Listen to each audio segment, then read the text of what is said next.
Hello, everyone. Welcome to week 10. I'm Dr. Pauline Stoltzner, and this week we will be focusing on systems change for equity.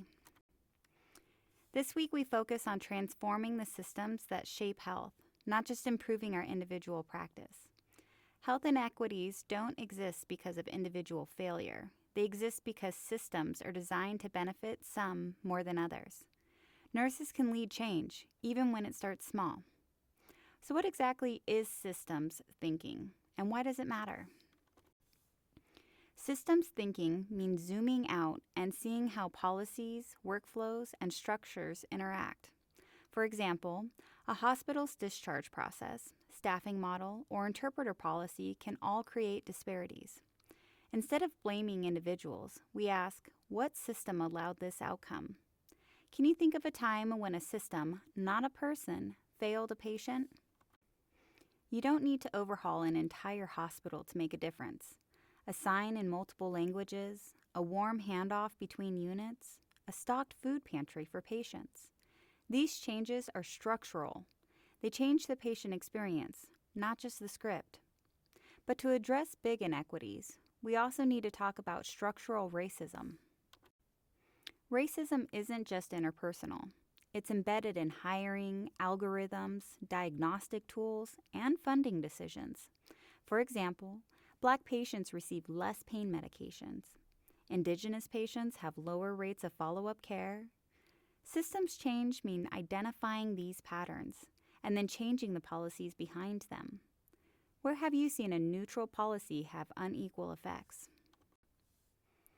Nurses are innovators. We are at the bedside, on the phone with case management, hearing family stories.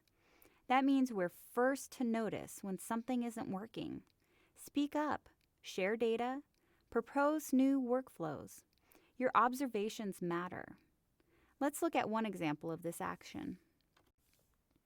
A clinic sees repeated miscommunication with non-English speaking patients. A nurse logs the incidents, calculates potential harm, and presents it to the leadership. The result? On-demand interpreter tablets at every nurse's station. That's systems change. What similar gaps exist in your practice that you might be able to help fix? Let's be honest. This work can feel exhausting. You may feel resistance, apathy, or a lack of support. But change often starts with one voice, repeated with clarity and consistency. Once a change is made, we have to track whether it's making a difference. Don't just ask, did it work? Ask, did it work for everyone? Collect data by race, income, gender, language. Listen to patient feedback. Equity must be part of quality improvement, not a separate initiative. How does your workplace currently measure success, and who might be missing from that data? What small system-level change could improve equity where you work? What power do you have to speak up, suggest, or pilot something new?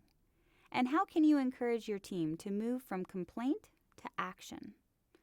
Systems change doesn't always come from the top. Sometimes it starts with a nurse who notices something and refuses to look away.